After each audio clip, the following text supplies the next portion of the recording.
Islamic Brotherhood Television. Assalamualaikum warahmatullahi wabarakatuh.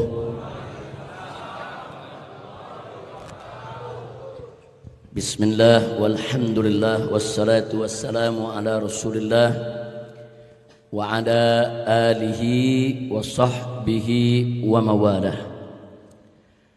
Ahibba'il kiram, usikum jami'a wa nafsi bi taqwallah wa bi ta'ati Rasulillah sallallahu alaihi wasallam. Wa nas'alullah subhanahu wa ta'ala an yahdiyana ila siratihil mustaqim wa yaj'alana minal muttaqin wa yudkhilana jannatahu jannatan na'im bihaqqi sayyidil mursalin walhamdulillahi rabbil alamin. Taqabbalallahu minna wa minkum fataqabbal ya karim. Ya ahlan wa sahlan wa marhaban biduyufinal kiram.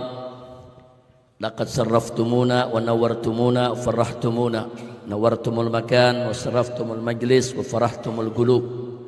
Fajazakumullahu khairal jazaa wa waffaqakumullahu lin najah wal falah wal istiqamah fid dini wad dunya wal akhirah. Amin ya rabbal alamin. Kepada para tamu kita yang sangat kita cintai dan semoga senantiasa dimuliakan Allah subhanahu wa ta'ala serta dirahmatinya, selamat datang ke majelis pertemuan ini, majelis dhiyafah. Mudah-mudahan kumpulnya kita di tempat ini menjadi penyebab turunnya rahmat dan barakah. Amin ya rabbal alamin. Sebelum para tamu memperkenalkan diri per rombongan, nanti pimpinan rombongan atau juru bicaranya atau perwakilannya silakan memperkenalkan dirinya dan memperkenalkan rombongannya, serta silakan menyampaikan apa yang ingin disampaikannya dengan singkat, padat, ringkas, jelas insya Allah. Namun sebelum kita memberikan waktu kepada para tamu untuk menyampaikan apa yang sepatutnya disampaikan, sebagaimana biasa sejak di kota Mekah dulu, saya kalau terima tamu selalu kita mulai membacakan sebuah hadis dari Nabi kita Muhammad sallallahu alaihi wa alihi wa sahbihi wasallam. Ada satu hadis yang tertinggal dari bab At-Taubah dari kitab Riyadhus Shalihin karangan Al-Imam An-Nawawi radhiyallahu anhu, yaitu hadis di kitab bab Taubat, hadis yang ke-29. Kita bacakan. Isma'u rahimakumullah wa radiyallahu ta'ala ankum ajma'in. Qala al-muallif radiyallahu ta'ala anhu wa ardahu wa nafanallahu bi ulumihi wa anwarihi wa nafahatihi wa asrarihi wa barakatihi fid dini wad dunya wal akhirah. Wa an Abi Hurairah radhiyallahu anhu anna Rasulullah sallallahu alaihi wasallam qala yadhakullahu subhanahu wa ta'ala ila rajulaini yaqtulu ahaduhumal akhar yadkhulanil jannah yuqatilu hadha fi sabilillah fayuqtal thumma yatubullahu 'alal qatil fayuslimu fayustashhad. Muttafaqun alaih. Hadis ini cukup menarik. Sebuah hadis yang diriwayatkan oleh seorang sahabat Nabi yang sangat terkenal yang berkunyah Abu Hurairah. Abu Hurairah itu bukan nama, Abu Hurairah itu kunyah. Nama aslinya adalah Abdurrahman ibn Sakhr radhiyallahu ta'ala anhu. Asal beliau dari negeri Yaman, kemudian datang ke kota Madinah, kalau tidak salah sekitar Ayyamul Khaybar, kurang lebih 6 atau 7 tahun sebelum wafatnya Nabi.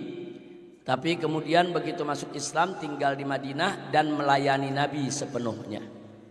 Nah, sehingga karena beliau melayani Nabi sepenuhnya, beliau banyak meriwayatkan hadis dari Nabi kita Muhammad sallallahu alaihi wasallam, bahkan sampai Beliau sebagai salah satu perawi hadis yang terbanyak dalam meriwayatkan hadis dari Nabi kita Muhammad sallallahu alaihi wasallam. Di sini beliau menyatakan untuk kita anna Rasulullah sallallahu alaihi wasallam, bahwasanya Rasulullah sallallahu alaihi wasallam bersabda. Apa kata Nabi alaihi salatu wassalam?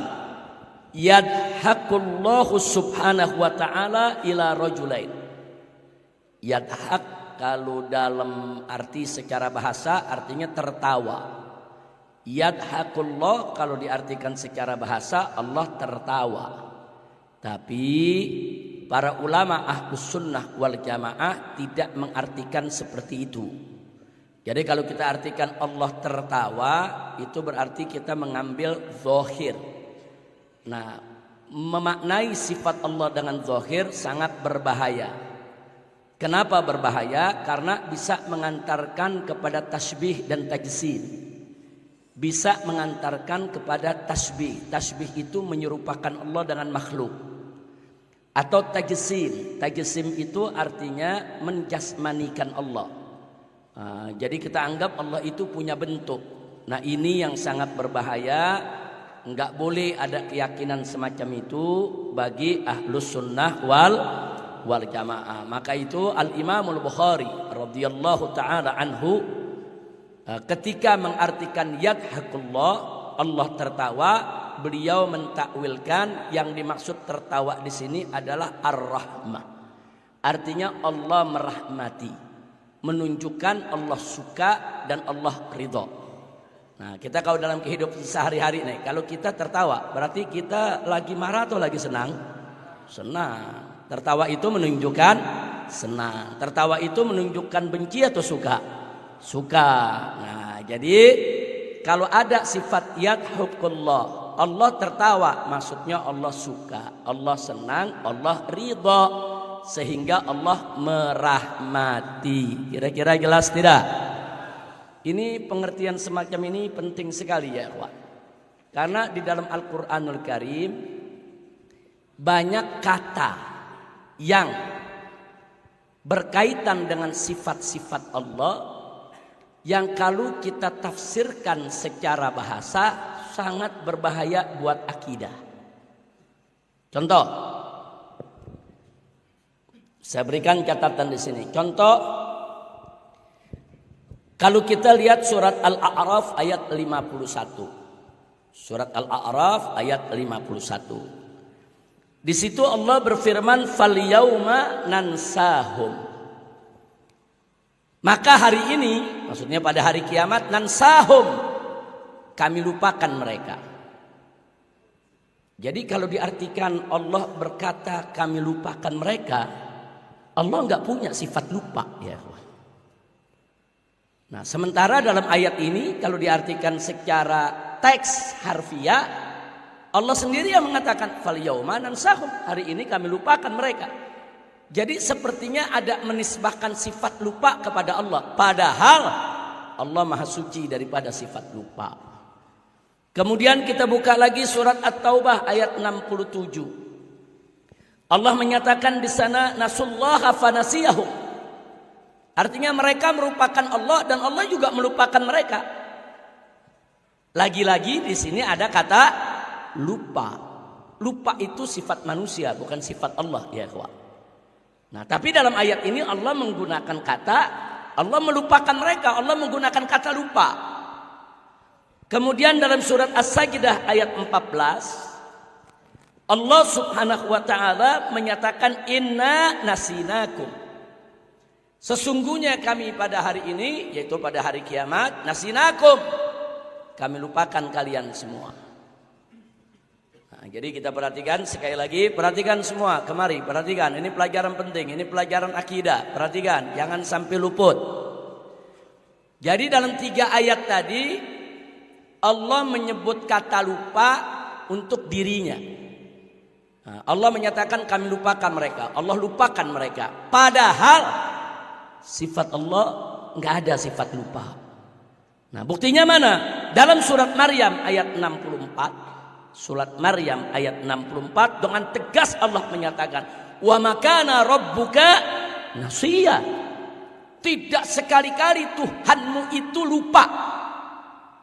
Nah, jadi dalam surat Maryam ayat 64 Allah tegaskan dengan sangat gamblang, jelas, tegas bahwa lupa bukan sifat Allah. Kira-kira jelas tidak? Nah, pertanyaannya, kalau Allah sudah menyatakan bahwa makana rabbuka nasiya, Allah itu sama sekali tidak punya sifat lupa. Titik. Lalu kenapa dalam surat Al-A'raf, surat At-Taubah, surat As-Sajdah Allah menyatakan fal yauma nansahum, hari ini kami lupakan mereka.